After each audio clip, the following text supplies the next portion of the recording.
Sawasdi, or hello in Thai. The action I had done, I'll explain later.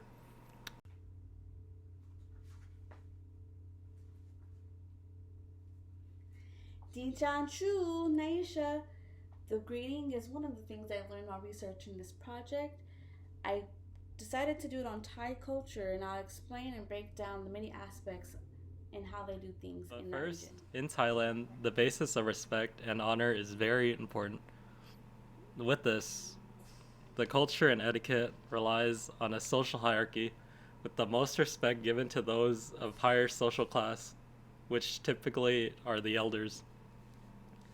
Spatial privacy is also emphasized, with a common greeting called the Y. This sort of action involves putting your palms together and bowing your head slightly. With this, it is typically the person of lower class that offers the Y. You would typically use it if you want to convey a hello, thank you, sorry, or goodbye, so it has plenty of uses in this aspect. Another addition to greetings would be to add kun before each name. It is known as a sign of politeness and respect. For example, I would be called Kun Kevin if I had someone younger than me try to greet me. It translates to the Mr. and Mrs. we have here in Western society. When it comes to dining, a spoon is the main tool you'd be using.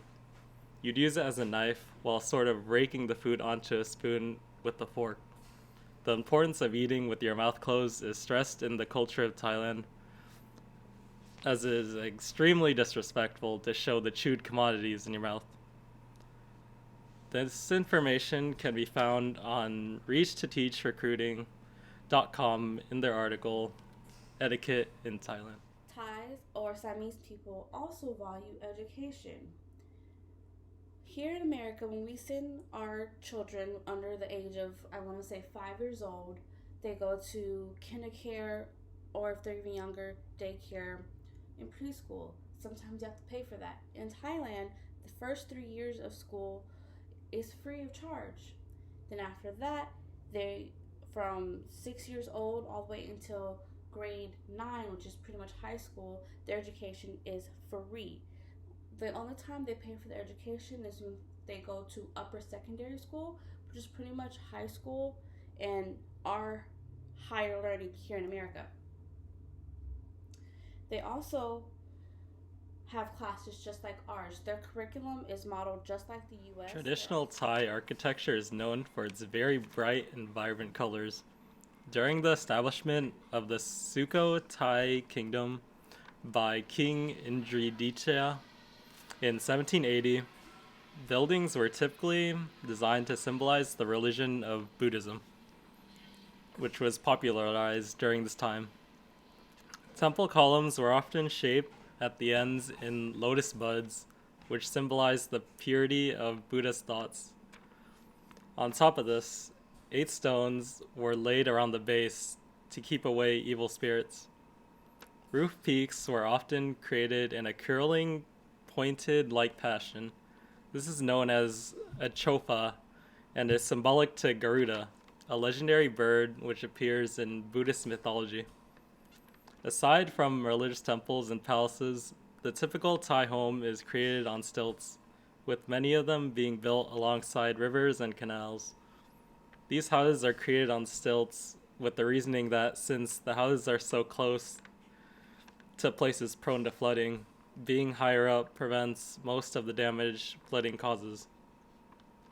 More can be found on buildabroad.org on their article, An Introduction to Thai Architecture.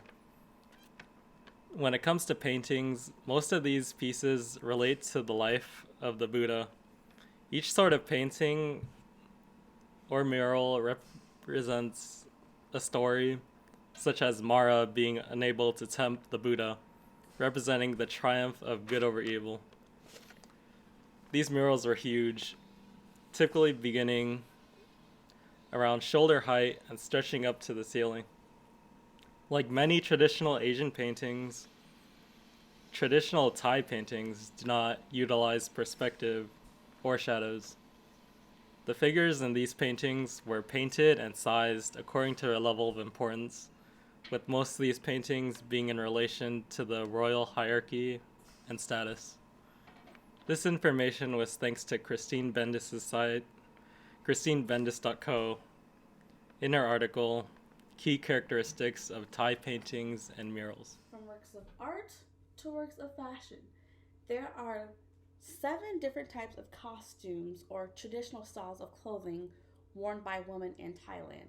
One of those is the chut thai, which literally translates into the outfit in English.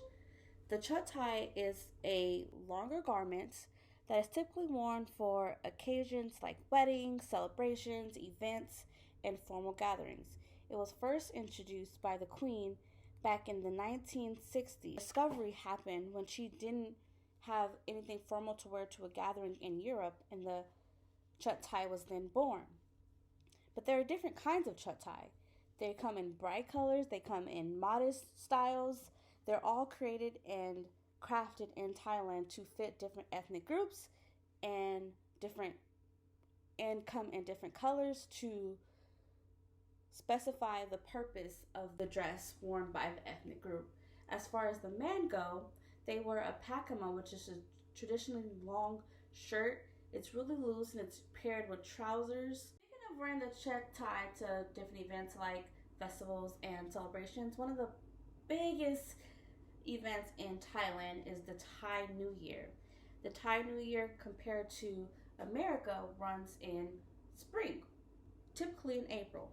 This year was scheduled for April 13th through 15th. However, the coronavirus canceled the event.